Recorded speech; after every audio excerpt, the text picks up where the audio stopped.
Hi guys welcome back to my channel foodies world. ఈరోజు నేను మునగాకు పప్పు యమ్మీగా ఎలా చేశానో మీకు కూడా చూపిస్తాను. ఫస్ట్ మనం మునగాకు తీసుకొని బాగా వాష్ చేసుకోవాలి 2-3 టైమ్స్. కొంచెం లేత మునగాకు తీసుకుంటే బెటర్, ఎందుకంటే అది బాగా మెనుగుతుంది, ఈజీగా కలుస్తుంది పప్పులో. దాని తర్వాత యాజ్ యూజువల్గా మనం ప్రతి పప్పులో వేసుకునే ఉల్లిగడ్డ, టమాటా, పచ్చిమిర్చి, ఎండు కారం కొంచెం వేసుకున్న, పచ్చిమిర్చి కొంచెం వేసుకున్న, కొత్తిమీర కొంచెం వేసుకున్న, అలాగే మనం కడుక్కున్న మునగాకు కూడా వేసేసేయాలి.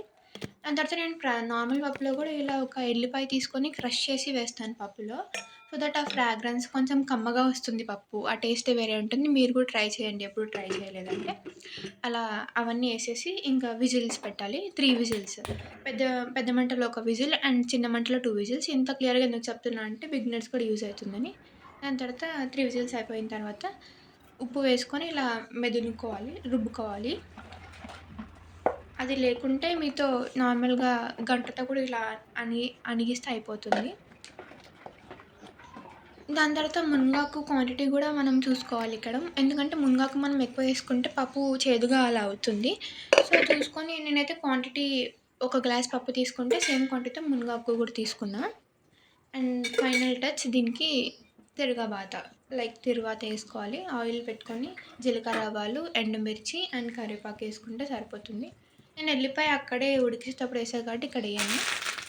అండ్ ఇది మనకు వేడి వేడి అన్నంలో చాలా బావుంటుంది. మనకు మునగాకు హెల్త్ బెనిఫిట్స్ కూడా తెలుసు కదా! చాలా మంచిది. కానీ ఇది కొంచెం మునగాకు పొడి అయినా, లేకుంటే ఫ్రై అయినా కొంచెం తినలేం కదా! గ్రీన్స్ డైరెక్ట్‌గా. ఇలా పప్పుగా అయితే చాలా కమ్మగా ఉంటుంది. వేడి వేడి అన్నంలోకి ఏమైనా మంచి అప్పడాలు లేదంటే పచ్చడి అలా ఏమేసుకున్నా నార్మల్ పప్పులాగా అనిపిస్తుంది. ఇంకా చాలా టేస్టీగా కూడా ఉంటుంది.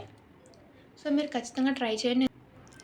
ఎందుకంటే మునగాకు వల్ల మనకి చాలా హెల్త్ బెనిఫిట్స్ ఉన్నాయి. మనం ఇట్లాంటి ఫుడ్‌ని మనం రెగ్యులర్ డైట్‌లో ఖచ్చితంగా ఇంక్లూడ్ చేసుకోవాలి. అండ్ మీలో ఎంతమందికి ఇలా తిరగబాతలొచ్చి ఆ ఎండుమిరపకాయలు ఉండే ఆయిల్ ఏసుకొని తినడం ఇష్టమో కామెంట్ చేయండి. అండ్ నా రెసిపీస్ అండ్ నా వీడియోస్ మీకు నచ్చినట్టయితే లైక్, షేర్ అండ్ సబ్స్క్రైబ్ చేయండి. నచ్చకుంటే స్కిప్ చేసేయండి.